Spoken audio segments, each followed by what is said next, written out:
तो जय हिंद साथियों, आज की इस वीडियो में देखने वाले हैं आरआरबी एएलपी सीबीटी 2 का फाइनल रिजल्ट कब तक आ सकता है। आंसर के आने के बाद इसका अब फाइनल रिजल्ट कब तक आ सकता है, इस वीडियो में पूरा डिटेल के साथ जानेंगे। तो इस वीडियो को शुरू से लेकर एंड तक जरूर देखिएगा।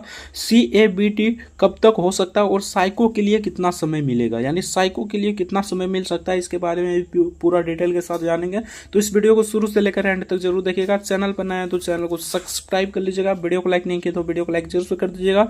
तो चलिए हम फटाफट से वीडियो को शुरू करते हैं। आपसे यही रिक्वेस्ट होगा कि वीडियो को शुरू से लेकर एंड तक जरूर देखिएगा, बिना स्किप किए आपको पता चल जाएगा आपका रिजल्ट कब तक आ सकता है।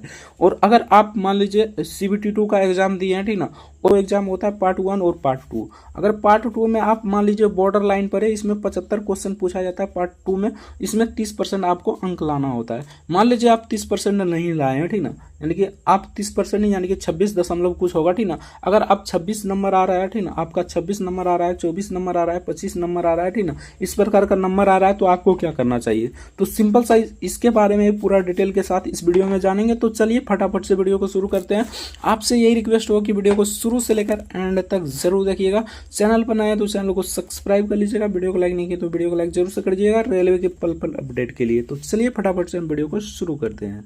तो चलिए प्रीवियस ईयर डाटा के आधार पर देखें तो आपका रिजल्ट कब तक आ सकता है। तो पहले देख लेते हैं आंसर की कितना देरी में जारी हुआ था, ठीक ना। तो पहले देख लीजिए आरपीएफ एसआई का एग्जाम हुआ था, उसमें 3 दिन के अंदर में आपका, यानी 3 दिन के बाद आपका आंसर की जारी कर दिया था। लेकिन आप देख लीजिए 6 मई को आपका एग्जाम समाप्त हुआ एएलपी सीबीटी 2 का, और 2 दिन के बाद ही यानी कि 8 तारीख को आपका आंसर की जारी हो गया, ठीक ना। तो रेलवे तो आंसर की जारी करने में कोई कमी नहीं छोड़ता है, ठीक ना, लेकिन आपका रिजल्ट जारी करने में ये कमी छोड़ता है, ठीक ना, यानी रिजल्ट बहुत ही देरी में आता है, ठीक ना। मान लीजिए तो आपका 2 मंथ से 3 मंथ भी लग सकता है। तो चलिए पूरा डिटेल के साथ जानते हैं, यानी कि प्रीवियस ईयर डाटा देखेंगे, उसके बाद आपको बताएंगे कि आपका एएलपी सीबीटी 2 का यानी कि रिजल्ट कब तक आ सकता है। तो यहाँ पर देख लीजिए, यानी कि आरपीएफ एसआई में 4 दिन के अंदर में, यानी 3 दिन के अंदर में आपका आंसर क्या आ गया था। और इसका एक यानी कि फाइनल रिजल्ट की बात करें तो इसका फाइनल रिजल्ट 2 मंथ कुछ समय यानी कुछ दिन लग गया था, तो 2 मंथ ही मानिए, इसमें 2 मंथ लगा था।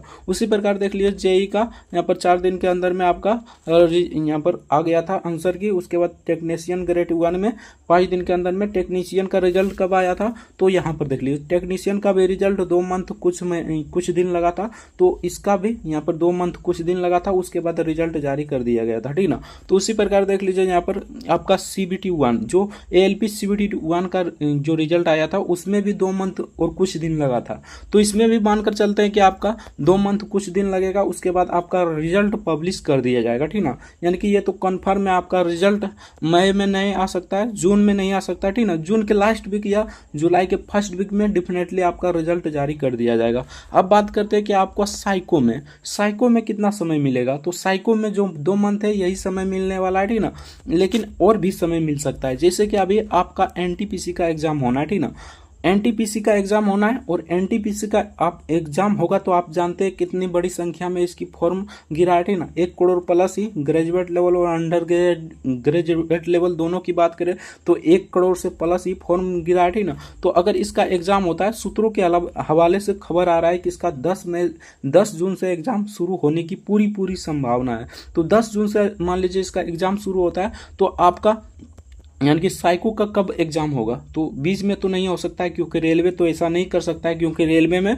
बहुत सारे छात्र एनटीपीसी में भी भरा होगा, जो एएलपी साइको देगा वो भी इसमें भरा होगा फॉर्म। तो वो कैसे एग्जाम देगा। मान लीजिए बीच में मतलब 1-2 दिन एग्जाम चलेगा, मान लीजिए साइको में 1 से 2 दिन एग्जाम एनफ है, ठीक ना, 1 से 2 दिन में निपटा देगा। लेकिन यहाँ पर देखिए बीच में नहीं करा सकता, यानी कि रेलवे बीच में नहीं करा सकता, ठीक ना। इसलिए आपका मतलब कि मान लीजिए तो 2-3 मंथ मान लीजिए ना, आप 3 मंथ बिल्कुल आपका समय है, ठीक ना। साइको की अच्छे से तैयारी कीजिए। अगर आपका यानी कि हम एक कटअप का वीडियो बना दिए हैं, ठीक ना, उस कटअप को वीडियो को देख लीजिएगा। अगर उसके रेंज में आपका आ रहा है, ठीक ना, तो आप आराम से साइको की तैयारी कीजिए, ठीक ना। अब बात करते हैं कि आपका मान लीजिए सीबीटी 2 में आपका पेपर 1 पेपर 2 होता है। पेपर 2 सिर्फ क्वालिफाई होता है, इसमें 75 क्वेश्चन पूछा जाता है जिसमें से आपका 30% लाना होता है, ठीक ना। अगर मान लीजिए आप बॉर्डर लाइन पर है, 26 पॉइंट कुछ लाना होता है, ठीक ना, 26 पॉइंट कुछ परसेंट लाना नंबर लाना होता है, ठीक ना, 26 पॉइंट कुछ होता है, 5 या 25 इस प्रकार होता है, ठीक ना। मान लीजिए 25, ठीक ना, यानी कि 26.25 नंबर आपको लाना होता है। मान लीजिए आपका 26 नंबर है या 24 नंबर है या 25 नंबर है या 25.5 है, तो आप क्या कर सकते हैं, ठीक ना। तो सिंपल सा आपको एक एग्जाम्पल भी देंगे। एक ऐसा स्टूडेंट है, ठीक ना, जिसका 26 पॉइंट यानी कि 26.39 है, लेकिन उसका अभी कितना 0.11 से छट रहा है, ठीक ना। तो वो किस प्रकार यहाँ पर पास हो सकता है, ठीक ना। तो वो तो डेफिनेटली पास हो जाएगा, ठीक ना। अगर एक भी क्वेश्चन उसके अगर वो गलत यानी कि ऑब्जेक्शन करता है और मान लीजिए वो क्वेश्चन सही हो गया, तब फिर भी रिजल्ट हो सकता है। नहीं तो एक भी क्वेश्चन जो अटेम्प्ट नहीं किया होगा वो, और वो गलत हो जाता है, उसके एग्जाम में जो यानी कि उसके शिफ्ट में जो क्वेश्चन पूछा गया था उसमें से एक भी एग्जाम जो अटेम्प्ट नहीं किया होगा वो क्वेश्चन गलत हो जाता है, तो डेफिनेटली उसका एग्जाम यानी कि उसका रिजल्ट हो जाएगा, उसको कोई यानी कि वो पास हो जाएगा आराम से, ठीक ना।